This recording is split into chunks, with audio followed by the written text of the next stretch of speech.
En ce temps-là, Jésus se mettait en route, quand un homme accourut et tombant à ses genoux lui demanda « Bon maître, que dois-je faire pour avoir la vie éternelle en héritage ?»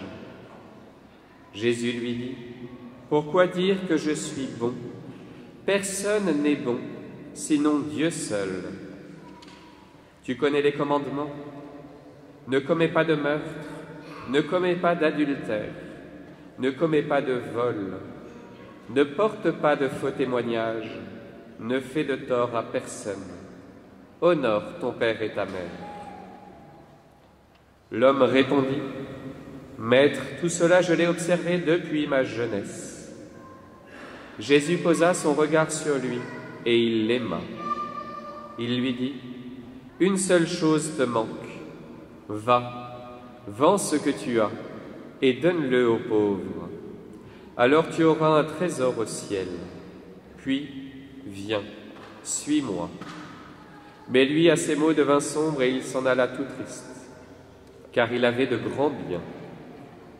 Alors Jésus regarda autour de lui et dit à ses disciples, « Comme il sera difficile à ceux qui possèdent des richesses d'entrer dans le royaume de Dieu. » Les disciples étaient stupéfaits de ces paroles. Jésus, reprenant la parole, leur dit, « Mes enfants, comme il est difficile d'entrer dans le royaume de Dieu. Il est plus facile à un chameau de passer par le trou d'une aiguille qu'à un riche d'entrer dans le royaume de Dieu. » De plus en plus déconcertés, les disciples se demandaient entre eux, « Mais alors, qui peut être sauvé ?» Jésus les regarde et dit, « Pour les hommes, c'est impossible, mais pas pour Dieu, car tout est possible à Dieu. » Pierre se mit à dire à Jésus, « Voici que nous avons tout quitté pour te suivre. » Jésus déclara, « Amen, je vous le dis, nul n'aura quitté à cause de moi et de l'Évangile une maison, des frères, des sœurs, une mère, un père, des enfants ou une terre, sans qu'ils reçoivent en ce temps déjà le centuple, maison, frères, sœurs, mères, enfants et terres, avec des persécutions, et dans le monde à venir, la vie éternelle. » Acclamons la parole de Dieu. Louange à toi, Seigneur.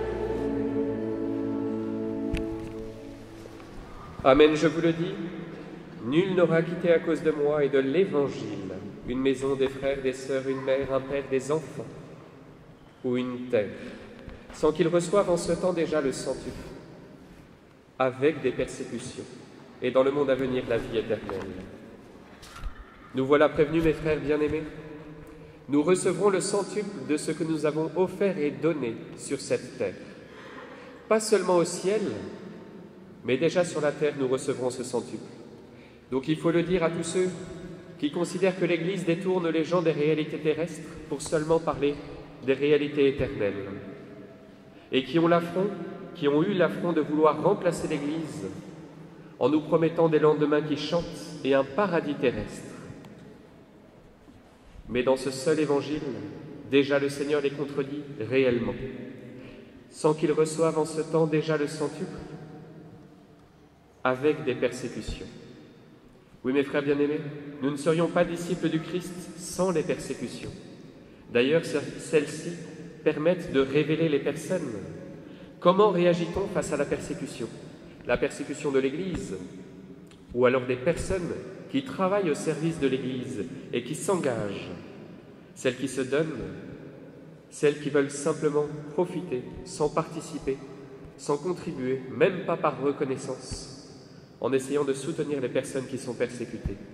Oui, mes frères bien-aimés, nous avons le choix sur la terre d'aider ceux qui sont persécutés pour la justice, pour le royaume de Dieu, pour le règne du Christ.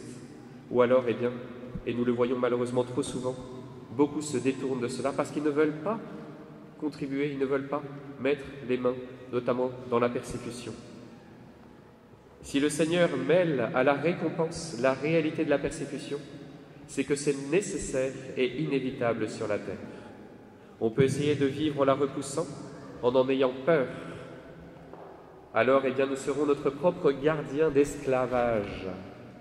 On s'auto-censure, C'est un peu l'enjeu de cet évangile, vous voyez, de se dire que par la peur, on se tient nous-mêmes loin du royaume de Dieu et on ne veut pas y contribuer.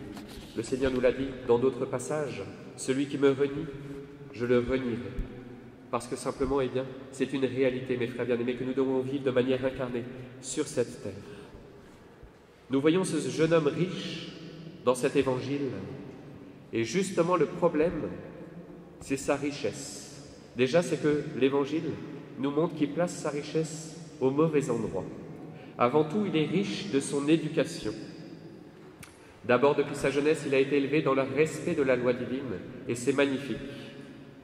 C'est donc le top de ce que propose l'Ancien Testament. Je le dis pour les plus jeunes, l'obéissance à la loi est importante. Je le dis parce que c'est ce que le Seigneur répond à sa question. Comment dois-je faire pour avoir la vie éternelle?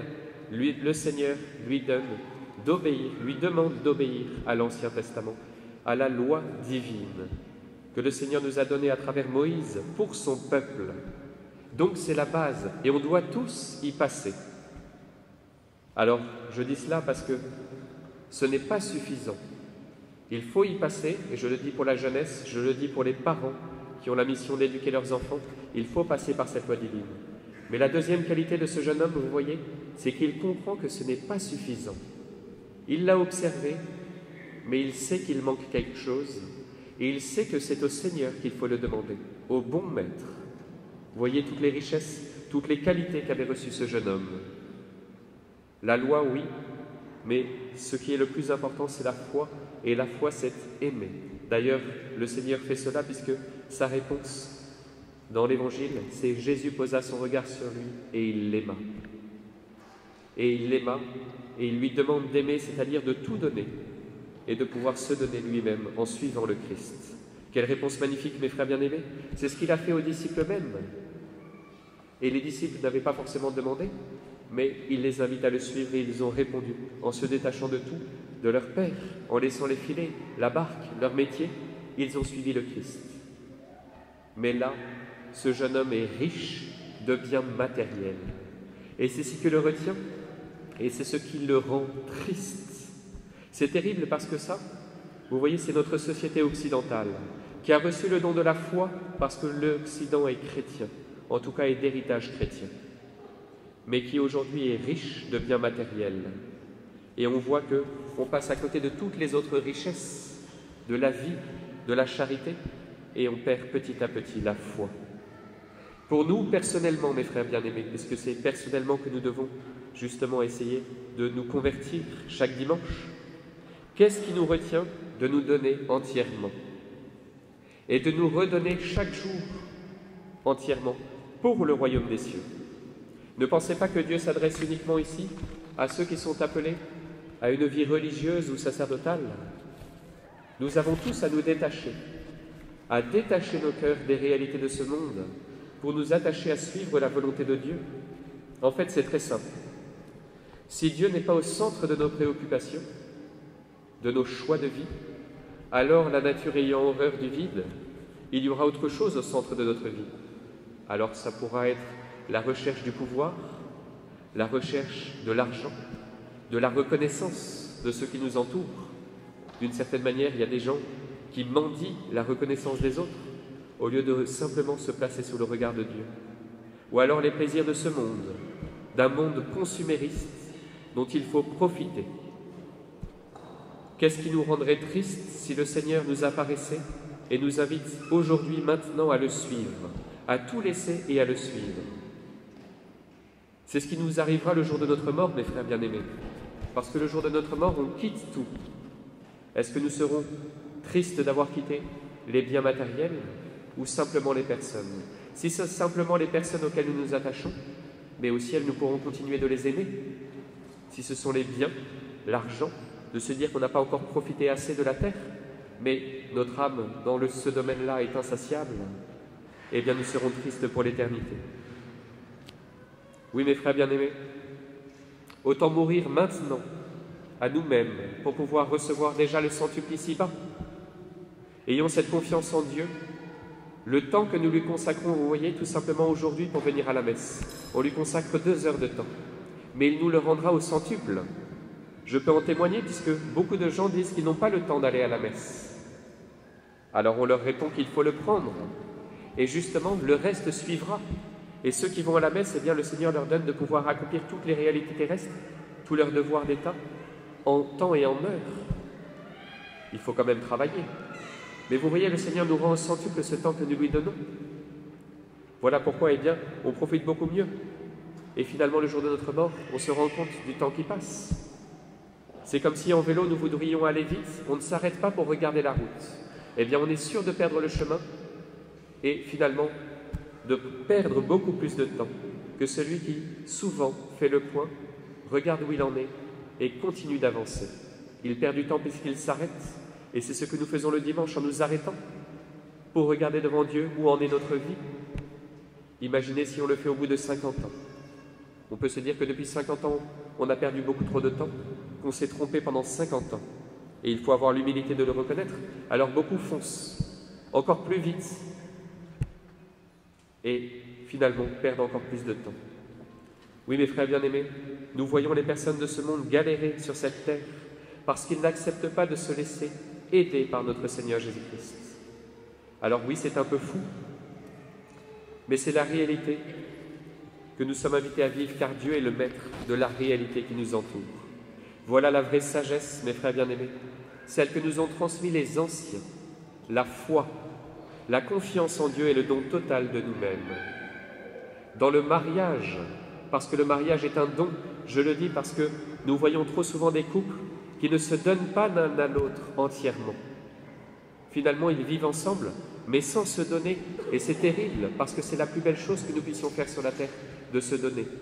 Dans la vie religieuse, mais aussi dans la vie associative, dans la vie des villages, au travail, à l'école. Cela peut paraître bizarre aujourd'hui de dire que l'on se donne dans le travail, mais c'est vrai pour le bon Dieu, qui a travaillé à l'école de Saint-Joseph. Qu'est-ce que le travail? Pourquoi est-ce que nous travaillons? Est-ce que c'est simplement pour la récompense terrestre, pour un salaire, ou pour honorer Dieu et nous donner? Honorer Dieu avec toutes les qualités qu'il nous a données, manuelles, intellectuelles, tout simplement, il nous a mis sur la terre pour quelque chose, ou alors simplement de se dire je gagne ma croûte, ce qui est déjà pas mal, ou alors il faut travailler. Et finalement on subit le travail, au lieu de se réaliser, de se sanctifier par le travail. Cette Église qui nous surplombe est un témoignage de la foi et du dépassement de soi de nos anciens. Vous voyez, on dit beaucoup de mal du Moyen-Âge, et finalement quand on regarde cela, on se dit qu'ils avaient une foi immense, qu'ils avaient une conscience qui dépassait leur simple personne humaine. Et ils nous ont donné cette belle Église, alors même qu'ils avaient moins de moyens matériels qu'aujourd'hui.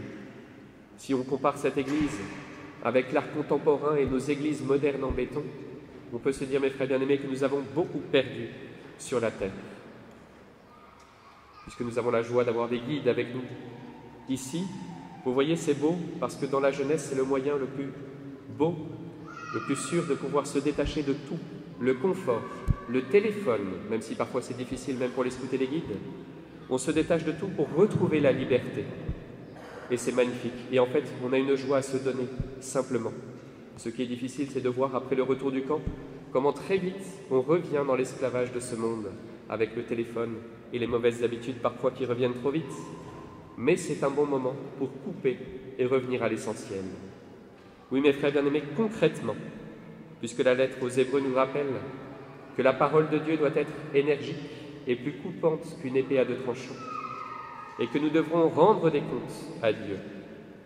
Concrètement, qu'avons-nous qui nous retient dans le don de nous-mêmes? Qu'est-ce qui nous attriste et nous sépare de Dieu? Qu'avons-nous à trancher aujourd'hui pour pouvoir suivre pleinement le Christ? Donnons cela, mes frères bien-aimés, au cours de cette Eucharistie, au cours de l'offertoire. Offrons vraiment nos vies avec tous les efforts que nous allons prendre cette semaine. Et vous le verrez, mes frères bien-aimés, le Seigneur nous donnera le centuple. Il faut savoir lâcher pour recevoir. Il faut savoir ouvrir notre cœur, le vider de tout ce qui ne sert à rien, pour pouvoir laisser le Christ dans la Sainte Eucharistie remplir notre cœur et ainsi transformer le monde. Amen.